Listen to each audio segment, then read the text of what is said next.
அம்மா எனக்கு பசிக்குது. அம்மா எனக்கும் பசிக்குது, ஏதாவது சாப்பிட கொடுங்க. சோனா குருவியோட 2 குழந்தைங்க இந்த மாதிரி சொல்ல, 3வது குழந்தை எதுவும் பேசாம அம்மா முகத்தை பார்த்துக்கிட்டே இருந்தான். அக்காவுக்கும் அண்ணனுக்கும் அம்மா சாப்பாடு கொடுத்தா நமக்கும் கிடைக்கும்னு அமைதியா இருந்தான். ஆனா இந்த சமயத்துல சோனா குருவி மனசுதான் ரொம்பவும் கஷ்டப்பட்டுக்கிட்டு இருந்தது. இதுக்கப்புறமும் இப்படி வீட்டில் உட்காந்துருக்கிறதுல அர்த்தம் இல்லை. ஏதாவது செஞ்சு நம்ம குழந்தைங்களுக்கு உணவு கொடுத்தே ஆகணும்.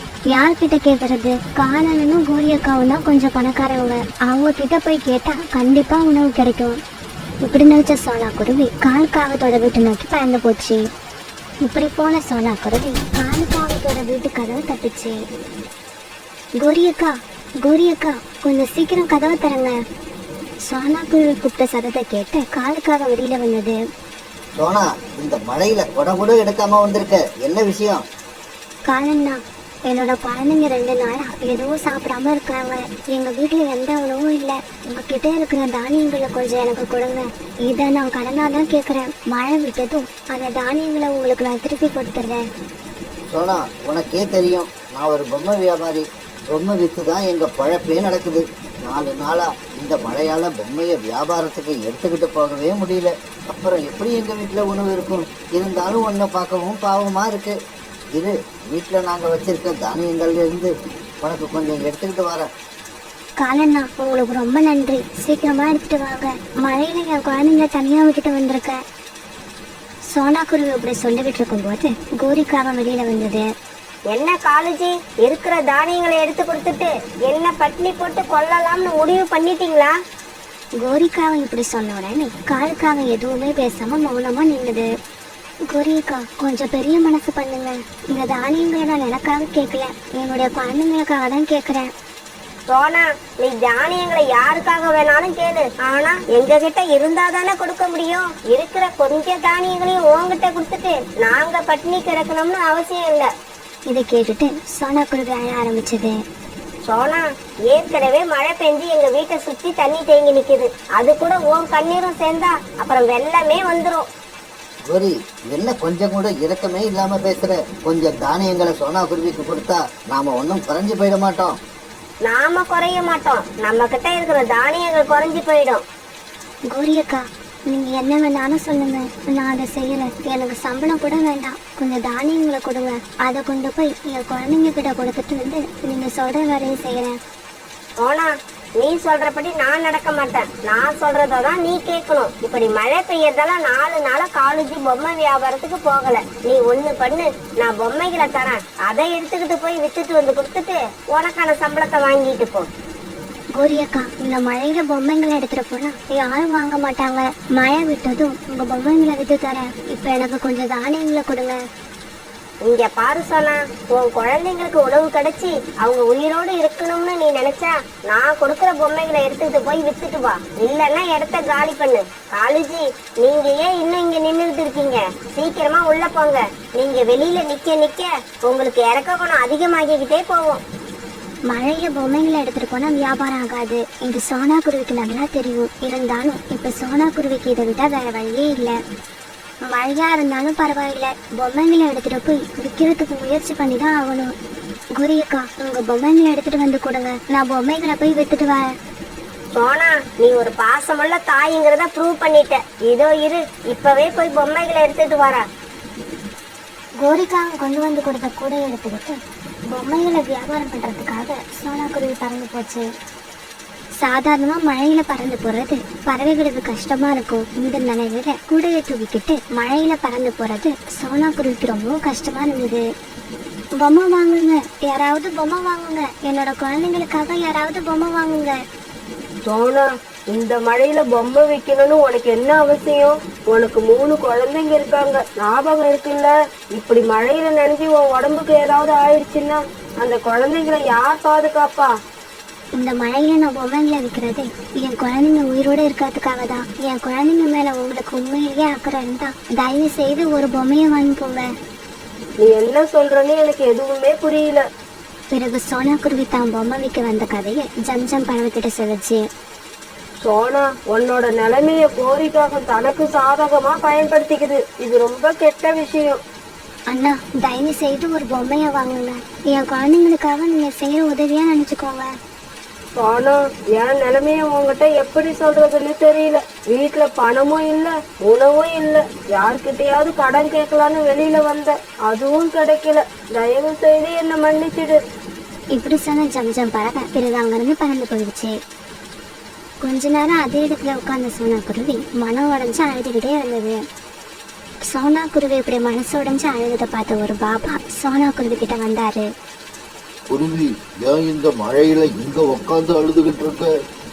பாபாஜி, நான் என் குழந்தைங்களுக்காக இந்த பொம்மைங்களை வியாபாரம் செய்ய எடுத்துட்டு வந்திருக்கேன். எல்லா பொம்மைகளும் விட்டு போகணும்னு நான் ஆசீர்வாதம் பண்ணுவேன். பிறகு கொஞ்ச நேரம் கண்ண மூடி உட்கார்ந்துருந்த பாபாஜி பிறகு இப்படி பேச ஆரம்பிச்சாரு. குருவி, இந்த பொம்மைகளால தான் உன் குழந்தைங்களோட பசி தீரப்போகுது. அதே சமயம் இந்த பொம்மைகள் விற்கிறதால உன் குழந்தைங்களோட பசி தீராது. பாபாஜி இப்படி சொன்ன உடனே சோனா குருவிக்கு எதுவுமே புரியல. பாபாஜி, நீங்க சொல்ற வார்த்தைகளை கேட்டு எனக்கு ஒரே குழப்பமா இருக்கு. கொஞ்சம் தெளிவா சொல்லுங்க. நான் இப்ப சொன்னது உனக்கு புரியாதுதான். இன்னைக்கு சாயங்காலத்துக்குள்ள நீயே அதுக்கான அர்த்தத்தை புரிஞ்சுப்ப. இப்படி சொன்ன பாபா பிறகு அங்கிருந்து பறந்து போயிட்டாரு. நான் சோர்ந்து போக மாட்டேன். என் குழந்தைங்களுக்காக என் உயிர் உள்ள வரைக்கும் முயற்சி செய்வேன். எப்படியாவது இந்த பொம்மைகளை வித்தே தீருவேன். இப்படி சொன்ன சோனா குருவி பிறகு பொம்மைகளை வீடு வீடா கொண்டு போச்சு. சோனா குருவியை பார்த்து இறக்கப்பட்ட சில பறவைகள் பொம்மைகளை வாங்க ஆரம்பிச்சாங்க. இது சோனா குருவிக்கு ரொம்ப உற்சாகத்தை கொடுத்தது. அந்த உற்சாகத்தோட பொம்மைகளை எடுத்துக்கிட்டு இன்னும் பல இடங்களுக்கு போச்சு. அப்படி இப்படின்னு ஒரு கட்டத்துல சோனா குருவி கிட்ட இருந்த எல்லா பொம்மைகளும் வித்துருச்சு. பொம்மைகள் வித்த பணத்தை சோனா குருவி எண்ணி பார்த்தது. மொத்தமா 1000 ரூபாய் இருந்தது. சோனா குருவி அந்த பணத்தை எடுத்துக்கிட்டு ரொம்பவும் மகிழ்ச்சியா காலுக்காவத்து வீட்டுக்கு போச்சு. கோரி அக்கா, கோரி அக்கா, வெளியில வாங்க. நீங்க கொடுத்த எல்லா பொம்மைகளையும் நான் வித்துட்டேன். இந்த சத்தத்தை கேட்ட கோரிக்காவும் வெளியில வந்தது. காலிப்பொடிய பார்த்ததும் கோரிக்காவும் ரொம்பவும் ஆச்சரியப்பட்டுச்சு. சோனா, பொம்மைகளை வித்துட்டு வந்தியா இல்ல எங்கேயாவது கீழே கொட்டிட்டியா? கோரி அக்கா, இந்தாங்க பொம்மைகளை வித்த பணம். என்னுடைய சம்பளத்தை சீக்கிரமா கொடுங்க, நான் வீட்டுக்கு போகணும். ரொம்ப அவசரப்படாத சோனா, கொஞ்சம் பொறுமையா இரு. இப்படி சொல்லிட்டு வீட்டுக்குள்ள போன கோரிக்காவும் மறுபடியும் கொஞ்சம் பொம்மைகளை எடுத்துட்டு வந்தது. சோனா, இந்த பொம்மைகளை எடுத்துக்கிட்டு போ. இந்த பொம்மைகளை வித்து வர்ற பணத்தை நீ என்கிட்ட கொடுக்க வேண்டாம். அதுதான் உன்னோட சம்பளம். அதை நீயே வீட்டுக்கு எடுத்துக்கிட்டு போகலாம். கோரி அக்கா, நீங்க செய்யறது ரொம்ப அநியாயம். இந்த மழையில பொம்மைகளை விற்க நான் எவ்வளவு கஷ்டப்பட்டேன்னு எனக்கு தான் தெரியும். தயவு செய்து என்னோட சம்பளத்தை கொடுங்க, நான் சீக்கிரமா வீட்டுக்கு போகணும். சோனா, எனக்கு ஒரு விஷயத்த ஒரு தடவை சொல்லிதான் பழக்கம். இஷ்டம் இருந்தா பொம்மைகளை வியாபாரம் பண்ணி பணத்தை எடுத்துக்கிட்டு வீட்டுக்கு போ. இல்லன்னா பொம்மைகள் இங்கேயே இருக்கட்டும், நீ போகலாம். இப்படி சொன்ன கோரிக்காவோ பிறகு வீட்டுக்குள்ள போயிடுச்சு. கோரி அக்கா பேச்சை கேட்டு பொம்மைகளை வித்துட்டு வந்தது பெரிய தப்பு. அந்த நேரத்துல என் குழந்தைங்க உணவுக்காக நான் வேற ஏதாவது முயற்சி பண்ணியிருக்கலாம். இப்படி கொஞ்ச நேரம் ஆன சோனா குருவி மறுபடியும் அந்த பொம்மைகளை தூக்கிட்டு பறந்து போச்சு. மறுபடியும் பொம்மைகளை தூக்கிட்டு வியாபாரம் பண்ண போன சோனா குருவி கிட்ட யாருமே பொம்மைகளை வாங்கல. இந்த குருவிக்கு இப்ப பேராசை அதிகமாயிடுச்சுன்னு நினைக்கிறேன். ஆமா, குழந்தைங்கள் பசியா இருக்குன்னு சொன்னதால நான் கூட இந்த குருவி கிட்ட பொம்மைகளை வாங்கினேன். நாம அப்படி வாங்கினதால இந்த குருவிக்கு பேராசை வந்து இப்ப மறுபடியும் பொம்மைகளை தூக்கிட்டு வந்திருக்கு. எல்லா பறவைகளும் எனக்கு பேராசை வந்துட்டுதான் நினைக்கிறாங்க. ஆனா உண்மை என்னன்னு எனக்கும் அந்த கடவுளுக்கு மட்டும்தான் தெரியும். இப்படி யோசிச்ச சோனா குருவி பிறகு பொம்மைகளை தூக்கிக்கிட்டு பக்கத்து காட்டுக்கு பறந்து போச்சு. ஆமா, இந்த மழையில பொம்மை வியாபாரம் செய்ய வந்திருக்க. இங்க யாரும் உன்கிட்ட பொம்மை வாங்க மாட்டாங்க. நேரத்தை வீணாக்காம இந்த பொம்மைகளை எடுத்துக்கிட்டு நீ கிளம்பலாம். அந்த பறவைகள் சொன்னதை கேட்ட சோனா குருவிக்கு மறுபடியும் அழக வந்துருச்சு. இப்படி அழுதுகிட்டே தன்னோட கதையை எல்லா பறவைகள் கிட்டையும் சொன்னுச்சு. சோனா குருவியோட கதையை கேட்ட பறவைகளுக்கு மனசுல இறக்கம் வந்துருச்சு. சரி வாங்க, நாம எல்லாரும் ஆளுக்கு கொஞ்சம் பணம் போட்டு இந்த குருவி கிட்ட இருந்து ஒரு பொம்மையை விலைக்கு வாங்குவோம். ஆமா, நம்மளால ஒரு பொம்மை தான் வாங்க முடியும். நாம ஒன்னும் பணக்காரங்க கிடையாது. இவங்க இப்படி பேசிட்டு இருக்கப்ப ஒரு வயதான பறவை இப்படி சொல்லுச்சு. பறவைகளே, நீங்க யாரும் பொம்மை வாங்க வேண்டாம். அந்த பொம்மைகள் எல்லாத்தையும் நானே வாங்கிக்கிறேன். இப்படி சொன்ன அந்த வயதான பறவை சோனா குருவி அழைச்சிட்டு தன்னோட வீட்டுக்கு போச்சு. அந்த பறவையோட வீடு ரொம்பவும் பெருசா இருந்தது. இங்க பாரு குருவி, இந்த பொம்மைகள் இங்கேயே இருக்கட்டும். நீ போய் முதல்ல உன்னோட 3 குழந்தைங்களையும் இங்க அழைச்சிக்கிட்டு வா. அம்மா, நீங்க இந்த பொம்மைகளை எடுத்துக்கிட்டு அதுக்கான காசு கொடுங்க, நான் சீக்கிரம் வீட்டுக்கு போகணும். அதுவும் இல்லாம இந்த மழையில என் குழந்தைங்களை இங்க அழைச்சிட்டு வர்றத நான் விரும்பல. இந்தா இந்த கொடையை எடுத்துக்கிட்டு போ. உன் 3 குழந்தைங்களையும் இங்க அழைச்சுக்கிட்டு வா. என் பேச்சை கேட்டா உனக்கு எல்லாமே நல்லதாவே நடக்கும். அந்த வயதான பறவை இப்படி சொன்ன உடனே சோனா குருவி கொடை எடுத்துட்டு போய் தன்னோட 3 குழந்தைங்களையும் அந்த வீட்டுக்குள்ள அழைச்சிட்டு வந்தது. அந்த வயதான பறவை குழந்தைகள் வந்த உடனே அவங்களுக்கு இனிப்பான பழங்களை கொடுத்தது. இங்க பாரு குருவி, நீ இதுக்கப்புறம் எங்கேயும் போய் பொம்மை வியாபாரம் செய்யணும்னு அவசியம் கிடையாது. என் கூட இந்த வீட்லயே இரு. எனக்கு சொந்தம்னு யாருமே இல்ல. இதுக்கப்புறம் என்னோட சொந்தம் எல்லாம் நீயும் உன்னோட 3 குழந்தைங்களும் தான். அதுக்கப்புறம் சோனா குருவி வாழ்க்கையில கஷ்டங்கிற பேச்சுக்கே இடம் இல்லாம போயிடுச்சு. அந்த பறவை கூட அந்த வீட்டுல ரொம்ப சந்தோஷமா வாழ ஆரம்பிச்சது. இப்படி கொஞ்ச நாள் போனதுக்கு அப்புறம் தான் அந்த பாபாஜி சொன்ன வார்த்தையோட அர்த்தம் சோனா குருவிக்கு புரிய ஆரம்பிச்சது.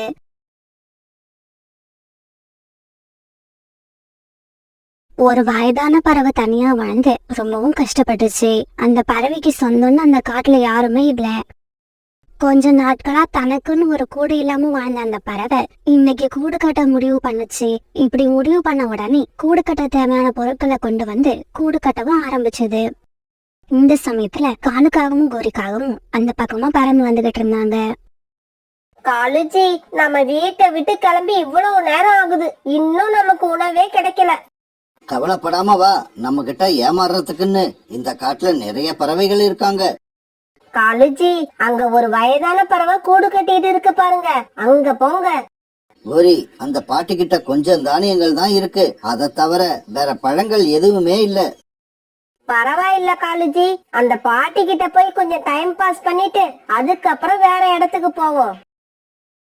இப்படி பேசிக்கிட்ட காங்கள் 2 பேரும் அந்த வயதான பறவைகளை பார்த்துட்டு அதுகிட்ட போய் உட்கார்ந்தாங்க. உடனே கோரிக்காக அந்த பாட்டி கட்டிக்கிட்டு இருந்த அந்த கூட்டை தன்னோட காலால கீழே தள்ளி விட்டுடுச்சு.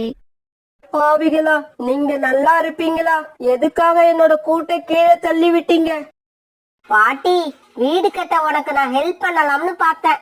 ஆனா என் கால் பட்டதும் உன் கூடு கீழே விழுந்துடுச்சு. பாட்டி, உனக்கு கூடே கட்ட தெரியல. ஆமா ஆமா, கூடு கட்ட தெரியாம கூடு கட்டிட்டு நாங்க தள்ளி விட்டோம்னு சொல்றியா? பாட்டி, பொய் பேசாத. பொய் பேசுறது ரொம்ப தப்பு.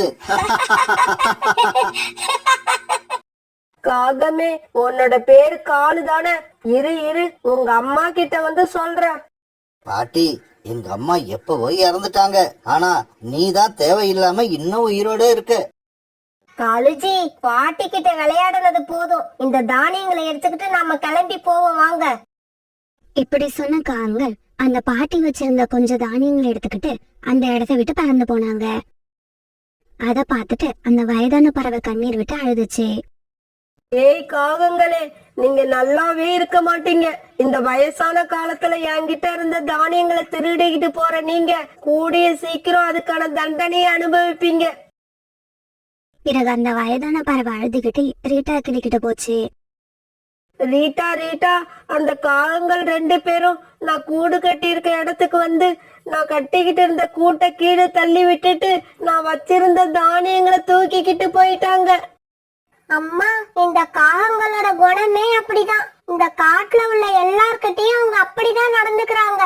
அதனாலதான் அவங்கள கண்டாலே நாங்க எல்லாம் ஒதுங்கி போயிடுறோம். இங்க பாரு, அந்த மாதிரி நீங்க ஒதுங்கி போக கூடாது.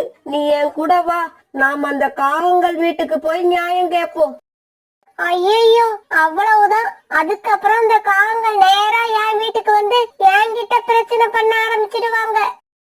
ரீட்டா கிளி இப்படி சொன்ன உடனே அந்த வயதான பறவை அழுதுகிட்டே அங்கிருந்து பறந்து போயிடுச்சு.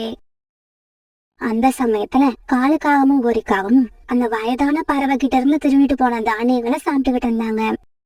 காலுஜி, இந்த வயசான பறவை ராசி இல்லாத பறவை. அதுகிட்ட இருந்து முத தானியங்களை திருடணும். ஆனா அதுக்கப்புறம் நமக்கு எந்த தானியங்களுமே கிடைக்கவே இல்லை. ஆமா கோரி, இதுக்கப்புறம் அந்த பறவைய பார்த்தா நாம தான் ஒதுங்கி போகணும் போல இருக்கு. இந்த சமயத்துல அந்த வயதான பறவை அழுதுகிட்டே ரோனிக்குருவியோட வீட்டுக்கு போச்சு. இங்க பாரு ரோனி, எனக்கு பெரிய அநியாயம் நடந்திருக்கு. அந்த காகங்கள் 2 பேரும் என்கிட்ட இருந்த தானியங்களை திருடிட்டாங்க. என்னோட கூட்டையும் கீழே தள்ளி விட்டுட்டாங்க. எனக்கு நியாயம் வேணும். இங்க பாருங்கம்மா, இந்த காட்டுல இந்த காகங்களை எதிர்த்து யாரும் பேச மாட்டாங்க. அவங்க கிட்ட நியாயம் கேட்க போனா அடிதான் வாங்கிட்டு வரணும். அதனால அந்த காகங்கள் கிட்ட யாரும் பேசுறதே இல்ல. அப்படின்னா எனக்கு நியாயம் கிடைக்காதா? தப்பு செஞ்ச அந்த காகங்களுக்கு தண்டனை கிடையாதா? இங்க பாருங்கம்மா, எதுக்கு தேவையில்லாம பேசிக்கிட்டு இருக்கீங்க? முடிஞ்சு போன பிரச்சனையை அப்படியே விட்டுடுங்க. நீங்க வேற ஒரு கூடு புதுசா கட்டிக்கோங்க. அதை தவிர வேற வழியே இல்ல. இப்படி எல்லாரும் ஒதுங்கி போனீங்கன்னா என்னைக்காவது ஒரு நாள் அது உங்களுக்கு ஆபத்தா முடியும். அந்த காகங்கள் இந்த காட்டுல உள்ள எல்லா பறவைகளையும் அடிச்சு விரட்டிடுவாங்க. அப்புறம் இந்த காட்டுல அந்த காகங்கள் மட்டும்தான் இருப்பாங்க. அந்த காகங்களை பார்த்து நீங்க எவ்வளவு பயப்படுறீங்களோ அந்த அளவுக்கு நீங்க கஷ்டத்தை அனுபவிப்பீங்க. பிறகு மறுநாள் ரோனிக்குருவியும் ரீட்டாக்குருவியும் ஒரு இடத்துல சந்திச்சாங்க. ரீட்டா, அந்த வயதான அம்மா நேத்து என்கிட்ட வந்தாங்க. அவங்க சொல்றதெல்லாம் சரிதான். காகங்கள் செய்யறது ரொம்பவும் அநியாயம். அவங்கள இப்படியே விட்டா பின்னாடி நமக்கு தான் ஆபத்து. அப்படியா? அப்படின்னா அந்த காகங்கள் கிட்ட போய் உன்னால நியாயம் கேட்க முடியுமா? அவங்க செய்யறது தப்புன்னு என்கிட்ட சொன்ன மாதிரி அவங்க முகத்துக்கு எதிரில சொல்ல முடியுமா? என்னால முடியாது. அந்த காகங்களை பார்த்தாலே எனக்கு பயமா இருக்கு. அதனாலதான் தூரத்துல அவங்கள பார்த்தாலே நான் வேற வழியா போயிடுறேன். நீ எப்படி பயப்படுறியோ அதே மாதிரிதான் நானும் அவங்கள பார்த்து பயப்படுறேன். அவங்க கிட்ட நியாயம் கேட்ட யாரையும் அவங்க இது வரைக்கும் அடிக்காம விட்டதில்ல. இந்த சமயத்துல குடியிருக்கிறதுக்கு ஒரு பசுமையான காட்டை தேடிக்கிட்டு இருந்த ராணாக்குருவி, சாணாக்குருவி, புறா, ராணி புறா இவங்க 4 பேரும் இந்த காட்டுக்கு வந்து சேர்ந்தாங்க. புறா, இந்த காடு ரொம்ப அமைதியாவும் பசுமையாவும் இருக்கு. ஆமா ஆமா, இதுக்கு மேல என்னால பறக்க முடியாது. நாம இந்த காட்டுலயே ஒரு கூடு கட்டி தங்கிடுவோம். இப்படி பேசிக்கிட்ட இவங்க பிறகு தங்களுக்கான கூடுகளை அங்கிருந்த மரத்துல கட்ட ஆரம்பிச்சாங்க. ஒரு நாள் புல்புல் தன்னோட பூக்கடையை தூக்கிட்டு வியாபாரம் பண்ண வந்தப்ப காகங்கள் 2 பேரும் அதை தடுத்து நிறுத்தினாங்க. காலுஜி, எனக்கு பூ வச்சுக்கணும் போல ஆசையா இருக்கு. கோரி, ஆசைப்பட்டா எடுத்து வச்சிக்க வேண்டியது தானே. உன்னை யாரு வேண்டாம்னு சொன்னது? உடனே கோரி பூ எடுக்கிறதுக்காக அந்த பூக்கூட பக்கத்துல போச்சு. கோரி, பூக்குடைய எடுத்துக்கிட்டு வீட்டுல இருந்து நான் இப்பதான் வந்தேன். இதுதான் எனக்கு முதல் வியாபாரம். அதனால கையில காசை கொடுத்துட்டு அப்புறமா பூவை எடு. என்னது, கையில காசு கொடுக்கணுமா? எனக்கு கையில காசு கொடுத்தெல்லாம் பழக்கம் இல்ல. வேணும்னா உன்னோட கன்னத்துல ஒண்ணு தரேன். நீ கன்னத்துல குடுக்கற வரைக்கும் என் கை என்ன பூ பறிச்சுக்கிட்டா இருக்கும்? நானும் திருப்பி ஒண்ணு கொடுப்பேன். புல்புல் பறவை இப்படி சொன்னதும் காலுக்காகவும் கோரிக்காகவும் சேர்ந்து புல்புல் பறவையை அடிக்க ஆரம்பிச்சாங்க.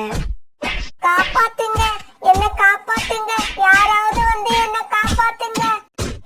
புல்புல் பறவையோட சத்தத்தை கேட்ட ரீட்டா கிளி, ரோனிக்குருவி இப்படி சில பறவைகள் அந்த இடத்துக்கு வந்தாங்க. காலு, கோரி, நான் சொல்றத கேளுங்க. புல்புல் அக்காவை அடிக்காதீங்க. தயவு செய்து விட்டுருங்க. காலு, அவங்கள அடிக்காம விட்டுடுங்க. இதுக்கப்புறம் அவங்க உங்களை எதிர்த்து எதுவும் பேச மாட்டாங்க.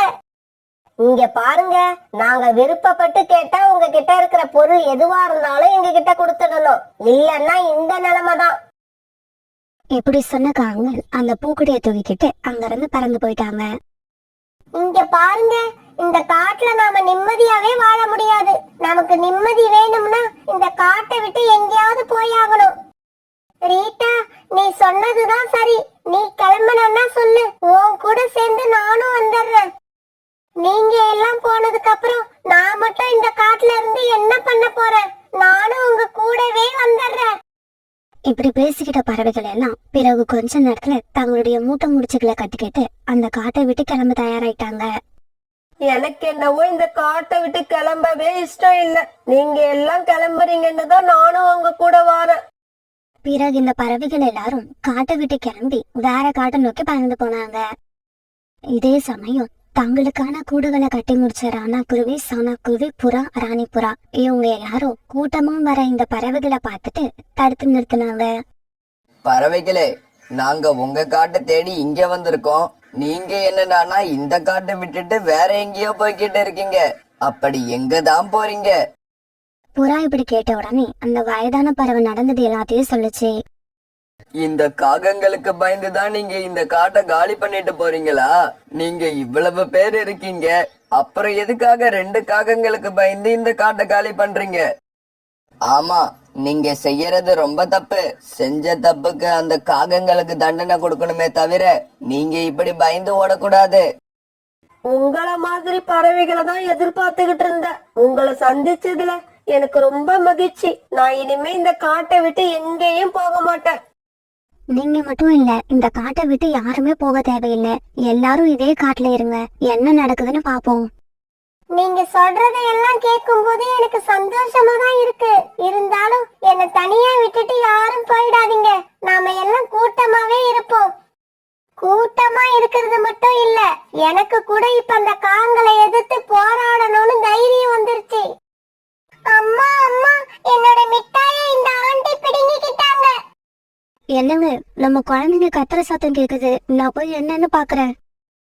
இப்படி சொன்ன சோனா குருவி உடனே தன்னுடைய குழந்தைங்களை தேடி பறந்து போக எல்லா பறவைகளும் கூட்டமா சோனா குருவி பின்னாலேயே பறந்து போனாங்க. அம்மா அம்மா, இந்த ஆண்டி தான் என்னோட லாலிபாப்பை பிடுங்கிக்கிட்டாங்க. குருவி குருவி, நாங்க எல்லாம் இந்த காட்டை விட்டு போறதுக்கு காரணமே இந்த காகங்கள் தான். ஓஹோ, அந்த காகங்கள் இவங்க தானா? ஆமா, இந்த சின்ன குழந்தைகிட்ட இருந்து மிட்டாய பிடுங்குறீங்களே, உங்களுக்கு வெக்கமா இல்ல? வயசுல பெரியவங்க ஆசைப்பட்டு மிட்டாயை பிடுங்கிக்கிட்டாங்கன்னா அதை திருப்பி கேக்குறது தப்புன்னு உங்க குழந்தைக்கு சொல்லி கொடுக்காம வளர்த்திருக்கீங்களே, இது உங்களுக்கு அசிங்கமா தெரியலையா? இங்க பாருங்க காவங்களே, உங்களுக்கு இப்ப நான் ஒரு எச்சரிக்கை கொடுக்கறேன். இதுக்கப்புறம் உங்களோட வாழை சுருட்டிக்கிட்டு எந்த பறவைகளுக்கும் இடைஞ்சல் கொடுக்காம இந்த காட்டுல இருக்கணும். மறுபடியும் யாருக்காவது தொல்லை கொடுத்தீங்கன்னா அதுக்கப்புறம் நீங்க இந்த காட்டுலயே இருக்க முடியாது. காலுஜி, நம்ம சரித்திரத்திலேயே நம்மளை எதிர்த்து யாரும் இப்படி பேசினதே கிடையாது. வாங்க இப்பவே இந்த பறவைகளை தூக்கி போட்டு பந்தாடுவோம். இங்க பாருங்க, இப்ப நான் 1 2 3 வரைக்கும் எண்ணுவேன். எண்ணி முடிக்கிறப்ப நீங்க யாருமே இங்க இருக்க கூடாது. மீறி இருந்தீங்கன்னா அதுக்கப்புறம் நடக்கிற விபரீதத்துக்கு நான் பொறுப்பு கிடையாது. 1 2 3.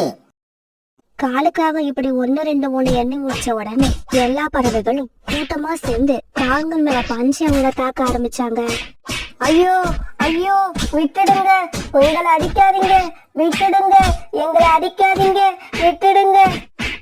பாட்டி பாட்டி, நீ என்ன பாட்டி இந்த அடி அடிக்கிற? நீ எல்லாம் இப்படி அடிப்பன்னு நான் நினைக்கவே இல்லை. குக்கு பியூட்டி அவங்க 2 பேரும் தன்னுடைய மிட்டாய் இந்த காகங்கள் பிடிக்கிற கோவத்துல எம்பி ஊதிச்சு காகங்களை அடிச்சுக்கிட்டு இருந்தாங்க. பறவைகளே, எங்களை கொன்னுடாம உயிரோட விட்டதுக்கு உங்களுக்கெல்லாம் ரொம்ப நன்றி. நீங்க நன்றி எல்லாம் எதுவும் சொல்ல தேவையில்லை. முதல்ல இந்த காட்டை விட்டு கிளம்புங்க. கிளம்பிடுவோம், கண்டிப்பா கிளம்பிடுவோம். உங்க எல்லார்கிட்டயும் அடி வாங்கினதுல ரொம்ப மூச்சு வாங்குது. அதனால கொஞ்சம் ரெஸ்ட் எடுத்துட்டு இந்த காட்டை விட்டு கிளம்பிடுறோம். இப்படி சொன்ன அந்த திருட்டுக்காரங்கள் பிறகு அந்த காட்டை விட்டு கிளம்பி பறந்து போனாங்க. பிறகு மற்ற பறவைகள் எல்லாம் பிறகு அந்த காட்டுக்குள்ள ரொம்ப நாளைக்கு ஒற்றுமையாவும் சந்தோஷமாவும் வாழ்ந்து வந்தாங்க.